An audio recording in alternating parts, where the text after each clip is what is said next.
Kisah Legenda Keris Nogososro dan Sabuk Inten. Sahabat Permata TV yang tercinta, pada kesempatan yang sangat baik ini kita masuk pada episode yang ke-190.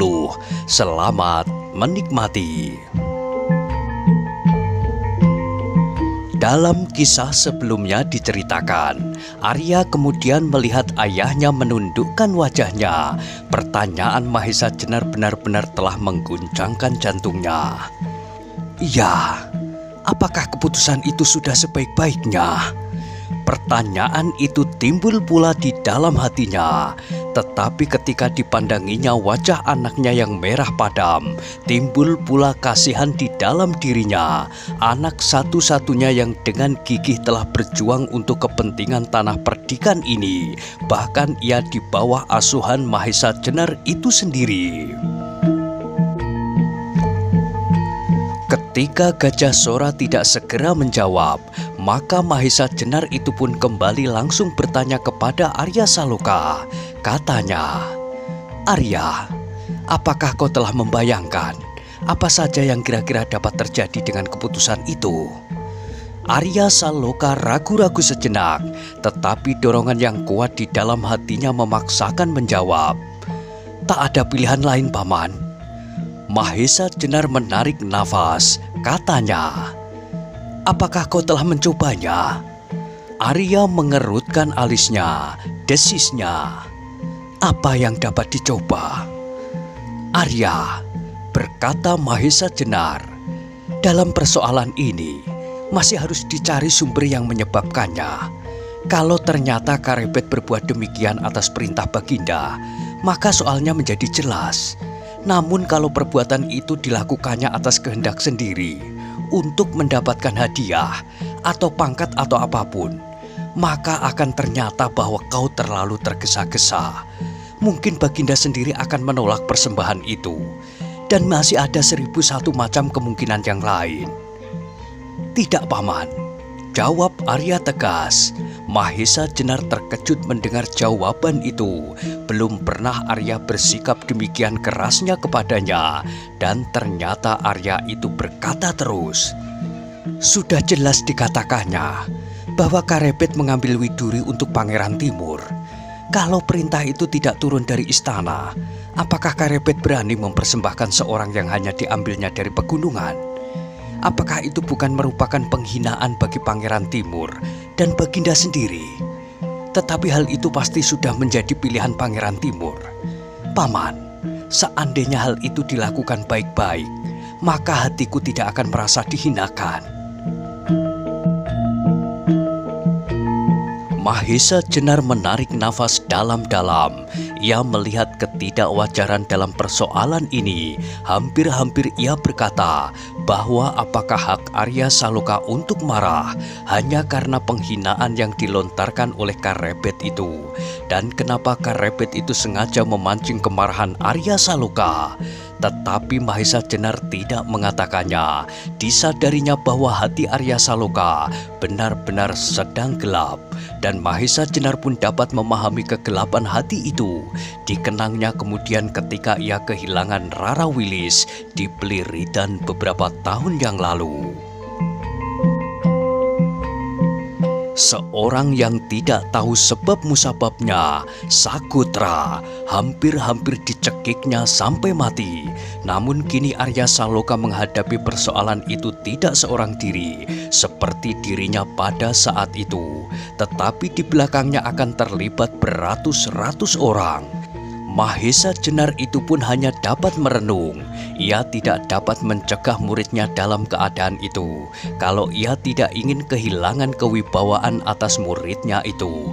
Sebab hampir pasti bahwa Arya Saloka tidak akan mendengarnya. Tetapi sudah tentu bahwa hatinya akan menjadi hancur pula apabila ia harus menyaksikan pertentangan yang pecah antara Banyu Biru dan Demak. Beberapa tahun yang lampau, ia berusaha mati-matian untuk menghindarkan pertentangan itu. Pertentangan yang timbul karena persoalan yang bagi Demak jauh lebih bernilai.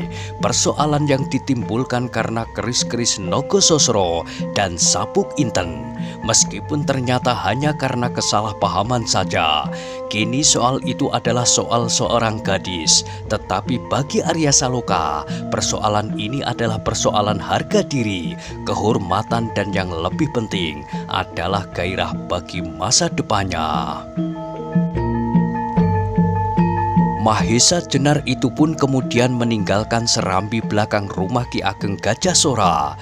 Arya Saloka pun kemudian pergi pula menemui beberapa orang pemimpin Banyu Biru untuk menyiapkan laskarnya. Sedang untuk beberapa saat Ki Ageng Gajah Sora masih duduk merenung di tempatnya. Terbayanglah apa yang pernah dilakukannya sendiri pada saat itu.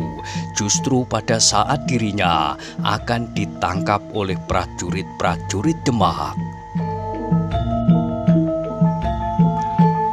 Pada saat ia mendapat tuduhan menyembunyikan keris-keris pusaka istana Kiai Nogososro dan Kiai Sabuk Inten, pada saat itu ia tidak dapat berbuat apa-apa ketika ia melihat kibaran panji-panji gula kelapa di antara sepasukan Manggalapati.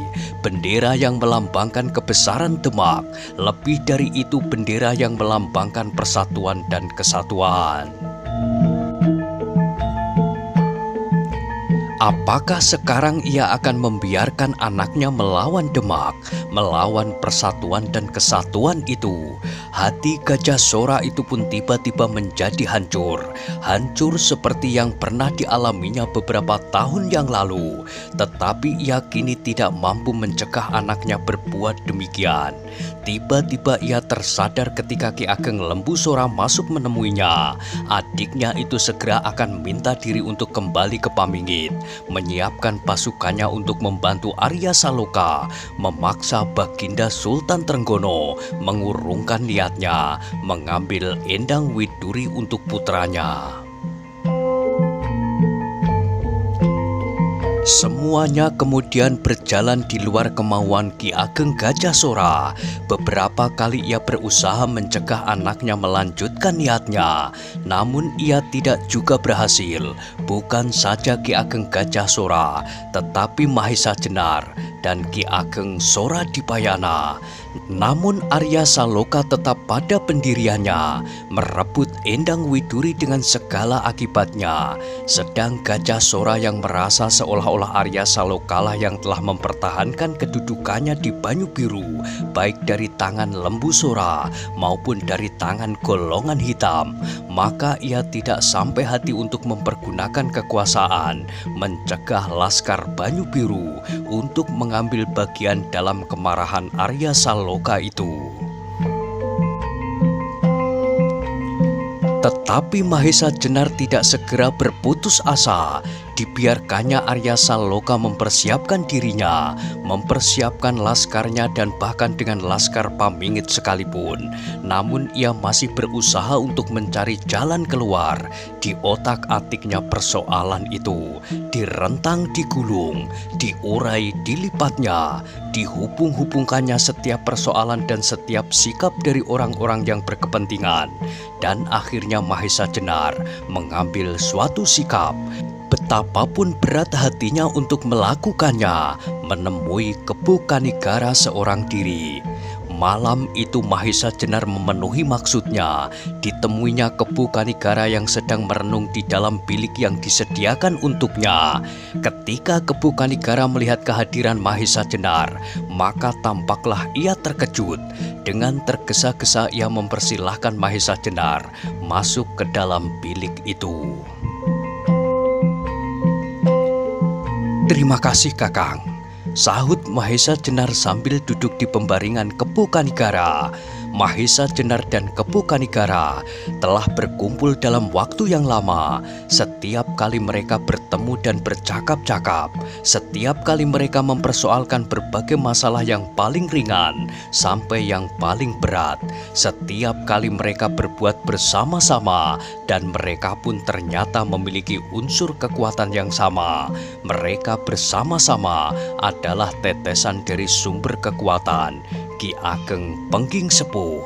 Tetapi pertemuan mereka kali ini terasa amatlah canggungnya. Mereka berdua tidak segera menyadari apakah sebabnya dari kecanggungan itu. Namun terasa ada sesuatu yang di antara mereka yang kurang sewajarnya.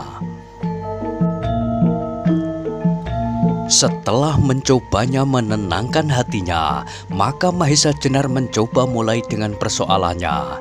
Katanya, "Kakang, apakah Kakang tidak ingin melihat persiapan Arya Saloka yang akan membantu Kakang mengambil kembali Widuri dari tangan Karebet?" Kepu Kanigara menarik alisnya, ditatapnya keheningan malam di luar pintu biliknya. Di samping dinding didengarnya jangkrik seolah-olah lagi menangis, menangisi mereka yang tak akan dapat dijumpainya. Dalam kesenyapan itu terdengar Kepu Kanigara berkata, "Aku akan mengucapkan terima kasih atas kesediaan Arya Saloka, Mahesa Jenar." Mahesa Jenar mengangguk-anggukkan kepalanya. "Semua berjalan dengan baik, Kakang. Laskarnya memiliki tekad yang tinggi. Mereka berniat mempertahankan kehormatan nama Kakang Kepu Kanigara dan Arya Saloka. Bahkan Laskar Pamingit pun akan segera datang dan membantu Arya Saloka pula." Kepu Kanigara terdiam, wajahnya menjadi tegang dan punggungnya menjadi basah oleh keringat. Nanti pada saat purnama naik, Arya sudah bersedia mengepung Baginda yang sedang berburu. Aku tidak tahu apakah Baginda menyadari hal itu. Apakah Baginda menyangka bahwa Arya Saloka dan Laskar Banyu Biru tidak akan berani berbuat demikian, sehingga Baginda tidak mempersiapkan diri untuk menghadapinya? Namun menilik kata-kata Karebet, maka Baginda pasti telah menyiapkan Wiratamtama dan bahkan mungkin kesatuan-kesatuan yang lain. Kepu Kanigara masih berdiam diri, keringatnya semakin banyak mengaliri punggungnya, dan kembali terdengar Mahesa Jenar berkata, "Kakang, kalau terjadi pertempuran antara kedua pasukan itu, maka alangkah ramainya. Kalau Baginda telah siap menghadapi Arya Saloka, maka Laskar Banyu Biru pasti akan tumpas. Beratus-ratus orang Banyu Biru dan Pamingit akan menjadi korban. Tetapi kalau Baginda tidak mempersiapkan dirinya, maka Laskar Demaklah yang akan binasa. Baginda akan terancam jiwanya karena kemarahan yang meluap-luap. Dan Arya Saloka untuk seterusnya akan bergelar seorang pemberontak yang baik yang telah berhasil membunuh rajanya sendiri." "Sudahlah Mahesa Jenar," potong Kepu Kanigara, suaranya perlahan-lahan dan parau. "Aku sudah menyangka bahwa hal-hal yang demikian dapat terjadi. Ya, aku juga menganggap bahwa Kakang sudah dapat membayangkannya. Lalu bagaimana dengan kita, Kakang? Apakah sebaiknya kita ikut juga dalam pertempuran itu?" Kepu Kanigara menarik nafas dalam-dalam. Terasa dadanya bergelora, namun ia tidak dapat menjawab pertanyaan itu. Sesaat bilik itu menjadi sunyi. Mereka berdua duduk mematung. Namun ternyata bahwa wajah-wajah mereka menjadi tegang. Yang mula-mula berkata di antara mereka adalah Mahesa Jenar. Dengan penuh tekanan ia berkata, "Bagaimanakah sebaiknya, Kakang? Apakah kita juga akan berada dalam pasukan itu?" "Mahesa Jenar," jawab Kepu Kanigara, "aku sedang bersedih karena kehilangan Widuri. Karena itu, aku tidak dapat berpikir jalan manakah yang sebaiknya aku tempuh untuk menemukannya. Apabila kemudian kita ketahui bahwa anak itu dibawa oleh Karebet dan akan dibawanya ke hutan Prawata, maka bagiku tidak ada pilihan lain daripada datang merebutnya. Dengan kekerasan, kalau itu kemungkinan satu-satunya." "Kakang," berkata Mahesa Jenar bersungguh-sungguh, "Kakang masih mempunyai kesempatan untuk menghindarkan pertumpahan darah itu. Bukankah Kakang Kepu Kanigara, putra Pangeran Handayaningrat? Bukankah Kakang Kepu Kanigara dapat menghadap Baginda dan menjelaskan persoalannya kepada Baginda? Dan bukankah Kakang berhak untuk mengambil putri Kakang itu sendiri?" "Mahesa Jenar, Sultan Trenggono adalah seorang yang keras hati. Kalau sudah terkandung maksud oleh Baginda, maka tak seorang pun akan dapat merubahnya. Tetapi Karebet adalah kemenakan Kakang. Karebet sedemikian takutnya kepada Kakang Kebukanigara. Apakah Kakang tidak dapat memaksanya untuk menyerahkan Widuri itu kepada Kakang? Karebet memang takut kepadaku, Mahesa Jenar. Namun ternyata bahwa di belakangnya kini berada satu kekuatan yang akan dapat melawan aku. Mungkin karena itulah ia berani berbuat sedemikian atas Widuri itu. Tetapi, bukankah Karebet itu dapat berbuat lain dari yang dilakukannya itu? Mungkin ia dapat datang kepada Kakang Kebukanigara dan minta kepada Kakang untuk menghadap Baginda. Sedang Baginda akan dapat langsung mengambil Widuri dari Kakang Kebukanigara. Dan apakah keuntungan Karebet dengan menghinakan Arya Saloka dan menantangnya untuk mengambil Widuri di hutan perawatan nanti pada saat purnama naik? Kebukanigara itu pun terdiam dan kembali Mahesa Jenar berkata, apakah karena Karebet ingin melihat pertumpahan darah di antara sesama rakyat Demak? Atau barangkali Karebet ingin menunjukkan kejantanannya di hadapan Sultan Trenggono? Atau apa? Jangan menambah aku menjadi bingung, Mahesa Jenar. Kakang, baiklah, aku berterus terang.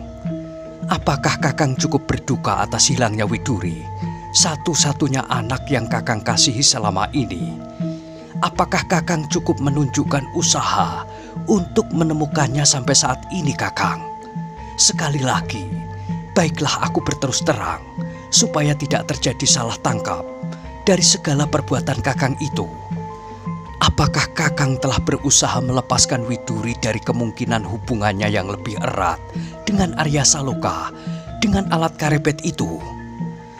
Mahesa Jenar, potong Kebukanigara. Tetapi Kebukanigara tidak dapat melanjutkan kata-katanya sesaat ia menundukkan wajahnya.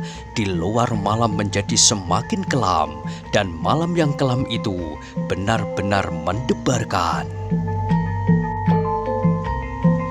Di antara gemerisik angin malam kembali terdengar suara Mahesa Jenar yang berat. Kakang, maafkanlah aku, Kakang. Tetapi sebaiknya aku tidak menyimpan pertanyaan-pertanyaan itu di hatiku. Lebih daripada yang telah aku katakan, Kakang. Sebenarnya aku tidak dapat mengerti kenapa Kakang masih saja bersikap acuh tak acuh atas hilangnya Widuri. Kebukanigara mengangkat wajahnya, wajah yang tiba-tiba menjadi sedemikian tegangnya. Perlahan-lahan terdengar ia bergumam, Mahesa Jenar, apakah kau berprasangka buruk terhadapku?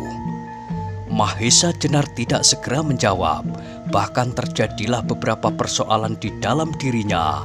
Menurut kata-kata Kebukanigara, maka betapa Kebukanigara itu menjadi sedemikian bingungnya sehingga ia sudah tidak dapat lagi berpikir wajar.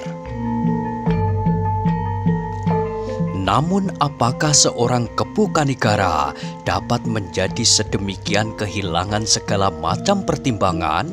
Betapa ia menyayangi anaknya itu, namun sudah pasti bahwa Kebukanigara akan tetap dalam keseimbangan. Ia pasti akan berusaha mencari anaknya lebih dari yang telah dilakukannya sekarang. Tidaklah mungkin kalau Kebukanigara hanya akan sekedar menunggu bantuan Arya Saloka dengan laskarnya. Bahkan membiarkan pertentangan yang akan semakin memuncak antara Banyu Biru dan Demak karena anak putrinya yang hilang dibawa oleh Karebet. Aneh, gumam Mahesa Jenar di dalam dirinya, sehingga karena itulah maka ia menjawab pertanyaan Kebukanigara. Kakang, sebenarnya lah aku menjadi sangat heran. Aku tidak tahu apa sebenarnya yang telah Kakang lakukan. Namun dalam tangkapan perasaanku, Kakang telah berbuat di luar kewajaran. Kebukanigara menarik nafas dalam-dalam. Apakah yang seharusnya aku lakukan, Mahesa Jenar? Menyelesaikan persoalan ini tanpa pertumpahan darah, tanpa memberikan kemungkinan yang pahit itu, tanpa memungkinkan kebinasaan, baik untuk Laskar Banyu Biru maupun Demak. Apakah aku mampu berbuat demikian? Tentu, jawab Mahesa Jenar. Kakang tentu mampu. Seharusnya Kakang sudah berhasil mencari Karebet dan memaksanya mengembalikan Widuri. Atau kalau Widuri benar-benar dikehendaki oleh Pangeran Timur, maka Kakang dapat menjelaskan persoalannya. Sulit bagiku, Mahesa Jenar. Kakang, wajah Mahesa Jenar menjadi tegang pula. Maafkan aku, Kakang. Sebenarnya aku sedang menduga, apakah sebenarnya Kakang hendak menjauhkan Widuri dari Arya Saloka? Atau Kakang sebenarnya sedang mengangkat sebuah neraca antara Arya Saloka dan Pangeran Timur? Namun, Kakang tidak sampai hati memberitahukannya kepada keluarga Arya Saloka. Mahesa Jenar, potong Kepu Kanigara. Jangan kau katakan itu. Aku bukan orang gila. Aku masih sehat dan dapat berpikir sebaik-baiknya. Tetapi apa yang Kakang lakukan benar-benar menimbulkan berbagai pertanyaan di dalam hatiku. Apakah Kakang sengaja memancing pertentangan dan membinasakan Arya Saloka untuk menyelesaikan persoalan ini? Cukup, cukup Mahesa Jenar. Beri aku penjelasan, Kakang. Beri aku penjelasan supaya aku dapat mengerti jalan pikiran Kakang. Apakah Kakang Kepu Kanigara akan mempergunakan Arya Saloka untuk membinasakan Sultan Trenggono karena dendam Kakang atas runtuhnya keluarga Kakang dan lenyapnya kesempatan bagi Trahandaya Ningrat, apalagi dengan terusirnya Karebet dari Istana Demak? Wajah Kepu Kanigara itu tiba-tiba menjadi suram. Demikian suramnya sehingga Mahesa Jenar terhenti dengan sendirinya. Ia mengharap Kepu Kanigara membela diri dan menyatakan alasan-alasan yang sebenarnya. Tetapi Kepu Kanigara itu berkata, "Sampai hati kau menuduh aku demikian, Mahesa Jenar." Mahesa Jenar pun kini terdiam sesaat. Hatinya menjadi sedemikian risaunya sehingga terpaksa ia mengeluh pula. Alangkah rumitnya persoalan kali ini, Kakang. Jadi Kakang telah bertekad dan membiarkan Arya membuat penyelesaian menurut caranya. Kepu Kanigara masih menundukkan wajahnya.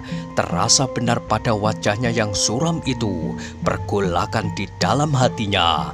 Hati yang selama ini selalu tenang dan tentram. Namun hati itu kini bergelora seperti lautan yang dilanda angin lautan yang dahsyat. Perlahan-lahan Kepu Kanigara itu menjawab, "Untuk sementara, Mahesa Jenar, sebelum aku menemukan cara yang lain." Mahesa Jenar menarik nafas. Ia tidak akan berhasil untuk mengubah pendirian Kepu Kanigara yang aneh dan tidak dapat dimengertinya. Tetapi ia yakin seyakin-yakinnya bahwa ada sesuatu yang tidak wajar telah terjadi. Namun betapapun juga alasannya, apakah ia akan dapat melihat bentrokan yang terjadi antara Banyu Biru dan Demak di hutan Prawata nanti? Apakah ia akan dapat melihat Laskar Banyu Biru binasa? Laskar yang telah berhasil melepaskan diri dari satu ujian yang maha berat, membebaskan diri mereka dari orang-orang golongan hitam. Dan kini mereka akan terperosok ke dalam kehancuran yang mutlak. Sedang apabila Sultan tidak berprasangka akan datangnya bahaya itu, apakah ia juga akan dapat melihat bagian kecil dari Laskar Demak dan mungkin Sultan sendiri binasa? Mahesa Jenar itu menggeram. Dadanya serasa benar-benar akan pecah. Namun sementara itu, ia pun tidak akan dapat berbuat apa-apa. Karena itu, maka dengan nada yang dalam ia minta diri kepada Kepu Kanigara itu. Katanya, "Baiklah Kakang, biarkan Kakang beristirahat malam ini. Mungkin pekerjaan Kakang akan menjadi semakin banyak besok." Kepu Kanigara menggigit bibirnya.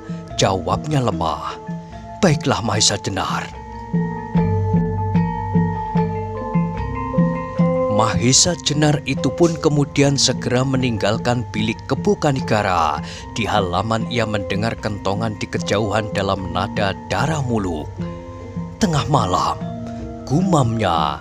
Dan sesaat kemudian para penjaga di halaman itu pun memukul kentongannya pula dalam nada yang sama.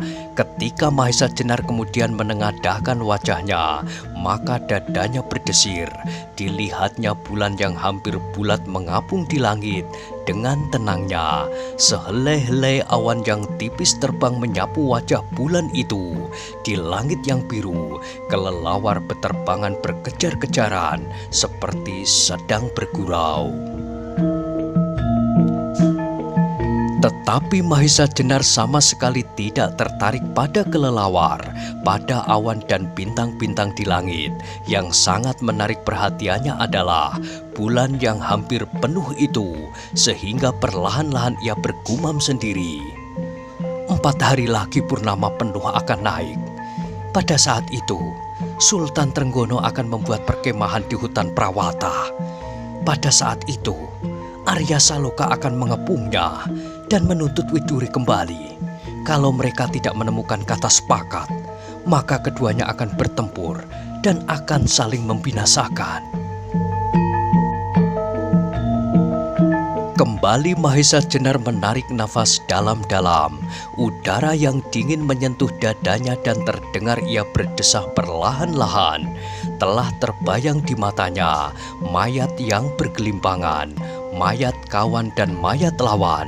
Bukan, sama sekali bukan lawan. Keduanya adalah kawan. Sebab keduanya adalah isi dari kerajaan yang seharusnya berada dalam persatuan dan kesatuan yang bulat. Tetapi sudah hampir pasti bahwa mereka tidak akan pernah menemukan kata sepakat. Seandainya benar Baginda menerima Endang Widuri, maka Baginda sudah tentu tidak akan bersedia menyerahkan apabila di hadapannya telah mengancam sepasukan laskar. Tetapi mungkin Baginda akan bersedia apabila ayah gadis itu sendiri datang kepadanya dan menjelaskan persoalannya dengan baik. Tetapi Kebu Kanigara tetap dalam pendiriannya. Aneh, sekali lagi ia bergumam. Aneh dan tidak wajar. Tiba-tiba terasa sesuatu bergetar di dalam dada Mahesa Jenar itu. Ia dengan tiba-tiba saja teringat bahwa masih ada seorang yang dapat mempengaruhi pendapat Kebu Kanigara. Kalau orang itu dapat mengerti persoalannya dan bersedia memanggil Kebu Kanigara, maka persoalannya masih mungkin dipecahkan. Karena itu, maka timbullah kembali harapan di dalam dada Mahesa Jenar. Dengan langkah yang tetap ia kemudian masuk ke dalam biliknya untuk beristirahat. Mudah-mudahan ia akan dapat menyelesaikan tugasnya dengan sebaik-baiknya. Tetapi malam itu Mahesa Jenar tidak dapat beristirahat sama sekali. Kalau ia sesaat dapat memejamkan matanya dan lupa diri, maka seakan-akan sesuatu yang berat menghimpit dadanya, sehingga tergagap ia bangun kembali, berulang-ulang dan bahkan kadang-kadang tubuhnya serasa menjadi kejang. Meskipun ia menyadari dirinya bahwa ia tidak sedang bermimpi, namun untuk beberapa lama ia tidak mampu menggerakkan tubuhnya. Nah, bagaimanakah kisah selanjutnya? Silahkan ikuti terus kisah legenda Keris Nogososro dan Sabuk Inten pada episode berikutnya. Sampai jumpa.